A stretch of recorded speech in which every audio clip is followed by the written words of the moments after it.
Salut à tous, on se retrouve aujourd'hui pour une nouvelle vidéo et attention, le sujet pique, si tout le monde t'aime, c'est que tu as un sérieux problème. Et ouais, alors ça c'est horrible, parce que moi pendant des années je me disais mais non, mais je veux pas qu'il y ait des gens qui m'aiment pas, encore pire, je veux pas qu'il y ait des gens qui me détestent, mais c'est horrible, mais moi j'ai rien fait, je suis pas une mauvaise personne, je suis pas méchante, enfin les gens n'ont aucune raison de me détester et puis ça me fait trop mal d'imaginer qu'on ne m'aime pas. Moi, j'ai besoin d'être aimée. Enfin, c'est pourquoi il y a des gens qui ne m'aimeraient pas d'abord? Bon, eh bien, la réalité, c'est que oui, en fait, il y a des gens qui ne t'aiment pas, qui ne t'apprécient pas. Alors, soit ils ne te le disent pas, soit c'est que tu es en suradaptation et qu'ils ne connaissent pas ta vraie personnalité. En fait, on ne peut pas plaire à tout le monde parce que nous sommes tous sur des niveaux d'énergie différents, sur des personnalités différentes, avec des goûts différents, des visions de la vie qui sont différentes. Donc, à un moment donné, si tu rencontres chaque personne de cette planète, elle ne peut pas toujours être d'accord avec toi, c'est pas possible. Mais qu'est-ce qui fait qu'on ne supporte pas l'idée que quelqu'un ne nous aime pas? Eh bien, c'est peut-être qu'on n'est pas assez solide à l'intérieur. Imagine que tu sois super bien à l'intérieur de toi, que toi-même tu t'aimes, que toi-même tu te dises, ben voilà, je suis une personne à part entière, j'ai ma personnalité, j'ai mes goûts, j'ai mes atouts, j'ai mes points forts, et puis bon, bah, j'ai mes points, voilà, on pourrait dire plus faibles, quoi. J'ai ma part de vulnérabilité. Voilà, j'ai ces points sur lesquels j'ai envie de travailler ou ces points-là qui sont difficiles par rapport à mon parcours, mes expériences avec les gens, mon enfance, etc. Voilà, je suis moi entièrement, voilà, je me connais entièrement et je sais qui je suis et je m'accepte tel que je suis. Donc quand tu te connais vraiment comme ça, et attention que tu t'acceptes entièrement, que tu n'es pas en train de refouler certaines parties de toi que tu n'aimes pas, qui te mettent en colère, ou que tu n'es pas en train de refouler certaines autres parties de toi qui te font honte, c'est à ce moment-là en fait que tu t'acceptes toi-même, tu te valides toi-même. Et donc ça, c'est réglé. Ce dossier-là, il est réglé, tu te sens comblé, tu te sens complet aussi, tu sens vraiment bien avec toi-même, malgré tes zones de fragilité, de vulnérabilité, etc. Et ensuite, bah, que quelqu'un t'aime ou t'aime pas, c'est autre chose, c'est un autre sujet. C'est-à-dire que ton état interne, ton bien-être ne va pas uniquement dépendre de ce que les autres pensent de toi ou de ce qu'ils sont prêts à te donner ou pas. Donc là, on frôle avec le sujet de la dépendance affective, si ça résonne en toi. C'est quoi la dépendance affective? C'est simplement que comme tu n'arrives pas à t'aimer, à t'accepter, à te donner suffisamment de valeur toi-même, bah, tu as besoin en fait que quelqu'un d'autre le fasse pour toi. C'est comme si tu avais un vide à l'intérieur et que tu avais besoin que quelqu'un te fasse le plein à chaque fois. Donc ça, c'est la dépendance affective. Il faut que ton partenaire ou tes amis te montrent, te prouvent chaque jour qu'ils t'aiment, qu'ils t'apprécient, que tu es quelqu'un qui a de la valeur pour pouvoir remplir ce vide parce que toi-même, tu n'en es pas sûr. Donc, cette idée de se dire que tout le monde doit nous valider, tout le monde doit nous aimer pour qu'on se sente bien, qu'on se sente à notre place, qu'on se sente utile, et bien ça, en fait, c'est une prison. Parce que ça veut dire que tu vas tout le temps tout faire, mettre toute ton énergie pour que les gens t'apprécient, qu'ils te remercient, qu'ils te félicitent, qu'ils te disent que tu es une belle personne, qu'ils te montrent que tu es important pour eux dans leur vie. Et donc tu seras comme ça esclave de la validation des autres, de la vie qu'ils ont sur toi. Et quand tu es comme ça dans cet élan, dans cette dynamique de vouloir montrer aux autres que tu es une personne importante, qu'on peut t'aimer, etc., au final, tu cours après les gens. Alors psychologiquement, tu leur cours après, tu attends d'eux qu'à chaque fois ils te prouvent qu'ils t'aiment, qu'ils te prouvent que tu es une belle personne. Et dès qu'ils ne le font plus, tu recours après ça. Et en attendant, à l'intérieur, c'est le vide et c'est la méconnaissance de soi. Tu ne sais pas qui tu es puisque tu es en fonction de ce que les autres te disent que tu es, quoi. Si on te dit que tu es une belle personne, tu te dis « Ah, je suis une belle personne ». Si on te dit que tu es égoïste, tu te dis « Ah, mais est-ce que je suis égoïste? Est-ce que je suis égoïste? Mince !» Et du coup, tu vas essayer de prouver que tu n'es pas égoïste. Si on te dit que tu es bizarre, Donc voilà, donc on ne comprend pas ce que tu veux faire dans la vie, qui tu es, tu as des références bizarres ou tu as un humour bizarre, tu te dis ben mince, ah bon, je suis bizarre, et tu vas essayer encore de prouver que non, en fait, tu es comme les autres. Et en fait, c'est terrible parce que du coup, tu as un vide en toi, les parties qui ne sont pas validées par les autres, tu ne les aimes pas, donc tu les rejettes ou tu en as honte.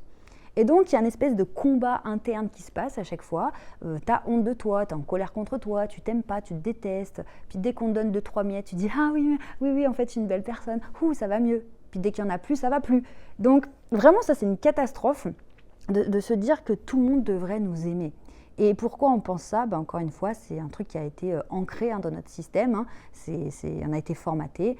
Il faut être gentil. Il faut être gentil avec ses copains, copines, il faut être généreux, il faut aussi... Alors oui, bien sûr, il y a des règles de vie à apprendre et tout, mais quand c'est trop et quand tu n'as pas assez d'estime de toi, quand tu ne t'acceptes pas toi-même, du coup, tu as toujours peur de ne pas être assez bien, tu as peur de ne pas être assez gentil, tu as peur de ne pas être assez validé par les autres. Donc l'idée, c'est quoi? L'idée, ce serait d'arrêter de se battre contre soi-même. Alors, moi, c'est un sujet, maintenant que je peux en parler facilement, mais pendant longtemps, c'était très difficile pour moi d'en parler, parce que pendant des années, j'ai vraiment été en colère contre moi-même. Mais une colère, mais je me détestais. J'avais de la haine envers moi. Parce que, comme je me sentais nulle par rapport aux autres, par rapport à mes camarades de classe, je me sentais nulle par rapport aux autres membres de ma famille, je me sentais vraiment inutile. Et le fait que j'avais tous ces problèmes de santé qui m'empêchaient d'avoir une vie normale, je me disais, mais je ne suis même pas capable de faire le minimum, quoi. Je ne suis même pas capable de survivre, en fait. J'étais dépendante de tout et de tout le monde. Et donc, je me sentais nulle et en même temps, je me détestais. Mais le problème, c'est que tant que tu te détestes, tu essayes de te fuir toi-même. Et du coup, t'espères que quelqu'un vienne te sauver ou que quelqu'un vienne te dire qu'il t'aime, même si toi tu n'y crois pas en fait, qu'il t'aime malgré ça. Toi tu te détestes, mais tu attends que quelqu'un te dise qu'il t'aime, et après tu dépends quand même de la personne parce que tu dis au moins j'ai un peu d'amour de ce côté-là, vu que moi je m'en donne pas. Et c'est pas bon du tout en fait, c'est pas bon du tout. Donc ce serait quoi l'idéal, la solution, la clé? C'est d'accepter que déjà, on ne peut pas plaire à tout le monde, même si on a la personne la plus parfaite au monde, même si on est la personne la plus généreuse, la plus adaptée, adaptable, même si tu te transformes en caméléon à chaque fois. Non, en fait, non, tu peux pas plaire à tout le monde parce que tu n'as pas les mêmes valeurs que chaque personne sur cette planète, tu n'as pas été éduqué de la même façon que tout le monde sur la planète, c'est impossible. Donc déjà, acceptons le fait que ça ne va pas matcher avec tout le monde, voilà, et c'est pas grave, d'accord, parce qu'on ne dépend pas de l'amour de tout le monde. Et pourquoi on ne dépend pas de l'amour de tout le monde? Parce que déjà, on est capable de s'en apporter soi-même. Et ça, c'est un dossier qui pique, parce que on a chacun d'entre nous des choses qui ont pu, dans notre vie, nous faire perdre confiance en nous, nous faire peut-être croire qu'on n'est pas si fort que ça, on n'est pas si capable, nous faire croire qu'on n'est pas si intéressant, pas si intelligent, pas si exceptionnel. Et tout ça a fait qu'on a perdu de la valeur à nos propres yeux. Et on essaye parfois de retrouver cette valeur dans les yeux des autres. Et c'est difficile parfois de se dire qu'on est capable soi-même de se redonner de la valeur. Parce qu'on a été habitué à ce qu'on nous dise, t'es une gentille personne ou t'es un enfant turbulent, t'es méchant. On a été habitué que les parents nous disent comment on est, si c'est bien ou pas ce qu'on fait. On a été habitué par les professeurs. T'as une bonne note, t'as une bonne appréciation, t'es un bon élève ou t'es un mauvais élève. Et donc, on n'a pas cette idée de se dire qu'on peut être autonome. Et c'est pour ça que dans la méthode que j'ai créée, là, je parle d'autonomie. J'ai créé la méthode STER qui aide les personnes que j'accompagne à développer justement leur autonomie, que ce soit sur le plan émotionnel, que ce soit sur la confiance, etc. Et aussi l'intelligence relationnelle, c'est ce que signifient toutes ces lettres. L'autonomie de se dire, mais en fait, je suis autonome avec ma propre valeur. Je peux moi-même me redonner de la valeur, moi-même me valider, en fait, je peux ça. Mais qu'est-ce qui va encore nous bloquer? Il suffit pas de se dire, bon, j'arrête d'attendre que les autres me valident, je me valide moi-même en fait. Ben non, en fait, on a plein de choses qui font qu'on a du mal à se redonner de la valeur. Et ces choses, ça peut être des choses qui nous font honte. Voilà, peut-être qu'on a eu honte d'avoir une éducation très difficile, on a eu des relations très très difficiles avec les proches, on a peut-être vécu des trucs traumatisants. Et même si clairement on en est la victime, on n'a pas choisi tout ça, quelque part on a honte. Quelque part, ça nous affaiblit parce que notre point de vulnérabilité, il est là parce qu'on a honte de ce truc qui s'est passé quand on était gosse. Ou alors peut-être que après, quand on a été adulte, on a rencontré des personnes qui étaient pas bienveillantes du tout, qui nous ont fait perdre confiance en nous, qui nous ont fait échouer dans nos projets. On a peut-être été mal conseillés, on a peut-être été manipulés, on a peut-être fait les mauvais choix à certains moments dans notre vie. Et peut-être que ça nous fait honte. Et du coup, c'est très compliqué de se dire qu'on a de la valeur, qu'on est une belle personne, de se valider soi-même, quand dans un coin de notre tête, on se dit qu'on a échoué, qu'on a été nul, qu'on a été faible, qu'on a été, qu'on a été sali, qu'on a été rabaissé. C'est dur de se redonner de la valeur. Et je t'en parle parce que moi, c'est ce que j'ai vécu. Je pouvais pas me valider moi-même. Je me trouvais tellement nulle, je me trouvais tellement faible, tellement insignifiante.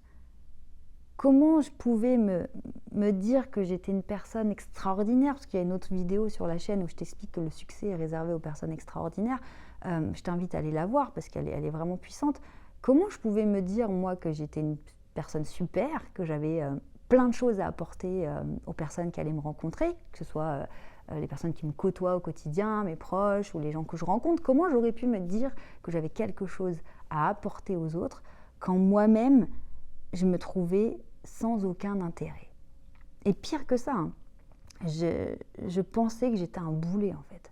Je me voyais comme un boulet pour ma famille, pour mes proches, je me voyais comme un boulet pour la société, incapable de faire quoi que ce soit, incapable de se prendre en charge. J'étais un poids, j'étais un fardeau. Et quand tu penses ça de toi, alors là, bon courage. Hein. Bon courage pour te valider et te dire « Oh, c'est pas grave si les gens m'aiment pas ». Mais déjà, tu t'aimes pas toi, c'est horrible, tu peux pas en plus te rajouter qu'il y ait des gens qui t'aiment pas. Donc du coup, tu vas essayer de plaire, tu vas essayer de te suradapter, tu vas essayer de paraître gentil, etc. Et du coup, tu n'es pas toi-même. Parce que tu peux pas être totalement toi-même si tu es tout le temps gentil, tout le temps en train de t'adapter aux gens. Bien sûr qu'il y a un équilibre à trouver, et c'est ce que j'enseigne aussi dans les compétences de communicant, hein. Quand tu veux être bon en relationnel, bon en prise de parole, il y a toujours cette partie où tu vas te calibrer sur l'autre, tu vas essayer de t'adapter au max pour qu'il reçoive le mieux possible ton message. Donc ça encore, c'est des compétences spécifiques, mais bien sûr qu'il y a cette nécessité de savoir s'adapter aux autres pour mieux communiquer. Mais quand tu es dans l'extrême, tu t'adaptes, quitte à ne plus être toi-même, pour être sûr que l'autre en face t'apprécie, mais tu te perds. Tu te perds là-dedans parce que tu ne sais pas qui tu es en fait. Tu es tout le temps en train d'agir, de te comporter en fonction de ce qu'il faudrait pour que l'autre te valide. Mais c'est fou en fait quand on y pense. Et puis c'est épuisant. T'imagines l'énergie que tu perds à te demander ce que l'autre attend de toi. Qu'est-ce que l'autre veut que je fasse? Qu'est-ce qu'il veut que je dise? Est-ce qu'il faut que je dise oui? Est-ce qu'il faut que je dise non? Est-ce qu'il faut que je sois dans l'empathie? Est-ce qu'il faut que je sois dans la motivation? Qu'est-ce qu'il faut que je fasse pour qu'il m'aime là? Non mais sois toi-même. Et à partir du moment où tu es toi-même, ça te pose en fait. Comment expliquer? Quand on est tout le temps à espérer que l'autre nous valide, nous apprécie, nous aime, etc., en fait, on n'a pas d'ancrage. Et à chaque fois, je parle de l'ancrage physique, du langage corporel. Langage corporel qui va montrer aux autres que tu as confiance en toi, que tu as de l'assurance et ce qui va développer ton charisme, c'est l'ancrage physique. D'accord? Tu es ancré sur ton canapé, tu es ancré quand tu es debout, etc. Et puis, il y a l'ancrage psychologique aussi, il y a l'ancrage du mental. Et quand tu attends que les autres te valident, que tu as peur du regard des autres, que tu es là tout le temps, en fait, tu vois, tu flottes. Tu flottes, tu n'es pas ancré du tout, tu es là, à droite, à gauche, etc. Tu as peur, tu anticipes, tu t'adaptes. À partir du moment où tu te dis, ok, tu sais quoi, chaque être humain, il a sa part de vulnérabilité, j'ai la mienne comme tous les autres. Peut-être que la mienne, je la trouve sacrément costaud, peut-être qu'elle me met en colère, peut-être que j'ai honte de certains trucs, voilà, tout n'est pas encore travaillé, je ne suis pas en paix avec toutes les parties de moi-même et je ne suis pas en paix avec toutes les parties de ma vie. Malgré tout, cette vulnérabilité, elle fait partie de moi et ça fait partie de mon parcours, de ma vie et voilà, je suis comme ça. Maintenant, ça veut dire que si quelqu'un rentre dans ma vie et que voilà, ça match, on a les mêmes valeurs, la même façon de voir les choses, on a le même type d'énergie, on se complète, on s'apporte des choses mutuellement, que ce soit vie pro, vie perso, etc. Ok, c'est cool et c'est génial et c'est tant mieux, d'accord? Et si maintenant, je croise une personne à qui cette part de vulnérabilité que j'ai, ou ma personnalité, ou mon énergie, mon style de vie, à qui ça ne parle pas, c'est pas grave. Voilà, parce que moi je suis ancrée, je suis moi-même, je sais qui je suis, donc je suis en place en fait. Et c'est comme ça qu'on atteint petit à petit cette paix intérieure, parce qu'on est posé dans notre tête, et du coup on est bien, et on n'a rien à prouver à personne. Et si on fait des efforts, c'est parce qu'on a choisi de faire ces efforts, parce que ça a du sens. Et ce n'est pas des efforts qu'on fait en espérant d'être validé, qu'on nous accepte, qu'on nous donne 2-3 miettes. Et voilà, et en fait, on fait des efforts à contre-cœur parce qu'on se sent obligé de faire ces efforts pour qu'on puisse être validé, qu'on se sente un petit peu exister. C'est horrible. En revanche, quand tu t'acceptes pleinement, tu dis ok, voilà, ça, j'en suis pas hyper fière, ça, c'est pas un de mes points forts, ok, mais je m'accepte tel que je suis. T'es ancré. Et t'es ok avec ça en fait. T'es en place, t'es ancré, t'es solide. Et ce qui est fou, le point bonus de tout ça, c'est que quand tu es au clair avec tes points de vulnérabilité, t'es déjà au courant. Donc, si quelqu'un vient te piquer là-dessus, tu vois, te dire ouais, mais toi aussi, tu crois pas un peu que t'es une imposture parce que regarde, tu réussis, mais en même temps, tu connaissais rien. Voilà, un exemple. Si toi t'es ok avec ça, que oui, t'es parti de rien, tu connaissais rien.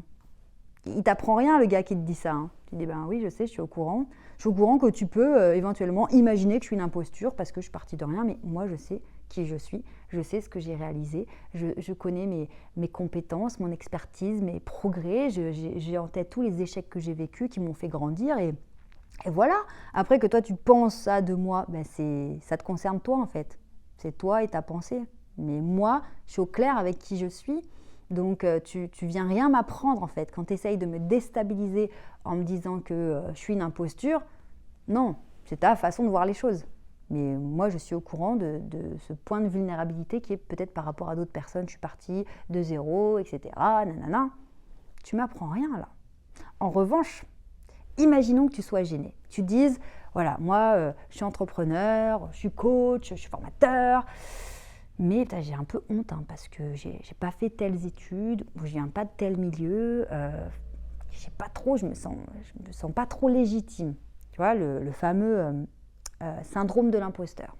Si t'es pas au clair avec ça, la première personne qui va venir et qui va vouloir te déstabiliser, elle va commencer à te titiller comme ça là-dessus, en disant mais c'est quoi toi ton parcours exactement, que je comprenne, qu'est-ce qui fait qu'aujourd'hui tu es légitime toi sur le marché du coaching, ou qu'est-ce qui fait qu'aujourd'hui on peut te faire confiance en tant qu'entrepreneur. La personne qui va venir comme ça te chercher, c'est comme si elle te lançait une flèche dans une plaie béante en fait, parce que pour toi c'est une zone de fragilité qui n'est pas du tout acceptée, donc tu en as honte. Ça te fait peur, tu as peut-être de la colère, en tout cas tu ne l'acceptes pas. Donc la personne en face, elle va venir te chatouiller ici et elle va voir que ouh là, c'est pas du tout réglé cette histoire. Et là, elle va pouvoir vraiment soit te déstabiliser et te faire perdre tes moyens parce que tu vas te dire mais oui c'est vrai, elle a raison, je suis pas légitime, c'est vrai, je suis qui, je me prends pour qui, et là tu perds tes moyens et puis tu vas peut-être abandonner ou aller te cacher, ou alors elle va peut-être te mettre en colère. Parce que voilà, tu n'es pas d'accord avec ça, tu n'es pas d'accord avec ce qui s'est passé pour toi, avec ton histoire, et donc ça va te déclencher une colère, tu vas perdre tes moyens, encore une fois. Et en tout cas, la personne a le pouvoir de te toucher, de te déstabiliser. Pourquoi ? Parce que tu n'es pas d'accord avec cette partie de toi. On s'imagine qu'on ne peut être d'accord avec que les parties positives de nous-mêmes, on ne peut que être d'accord avec les choses qui nous plaisent ou qui sont bien au vu de la société. Mais non, on peut être accepté, je ne veux pas dire être d'accord, mais on peut accepter les parties moins cool de nous. Moi, je suis pas fière de dire que j'ai passé 10 ans de ma vie sur mon canapé, en grosse loque, où je prenais des antidouleurs, j'étais défoncée la plupart du temps, j'échouais tout ce que je faisais, j'étais un fardeau pour mes proches. Je suis pas fière de dire ça, mais ça fait partie de mon histoire. Je vais pas ignorer ça, je vais pas renier ça, je vais pas rejeter ça. Ça fait partie de mon histoire. Et c'est aussi ce qui fait que je suis la personne que je suis aujourd'hui. Cette histoire qui franchement, à l'époque, était lamentable pour moi. Vraiment, j'étais vraiment... voilà, bref. Tu vois à quel point j'arrive même pas à décrire tellement je détestais cette situation. C'est ce qui fait que j'ai développé une détermination, une motivation, une discipline, une sortie de zone de confort, ce côté kamikaze à faire des choses alors que je ne m'en croyais pas capable.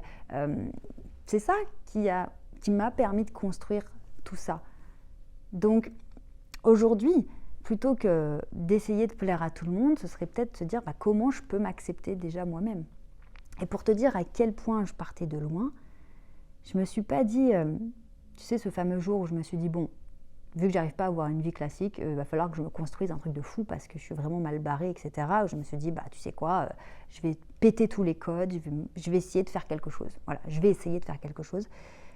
Je me suis pas du tout dit, je vais accepter mes problèmes de santé, je vais accepter mes difficultés, je vais accepter le fait d'être fatiguée, je vais m'apporter de l'amour et tout. Je me suis pas du tout dit ça.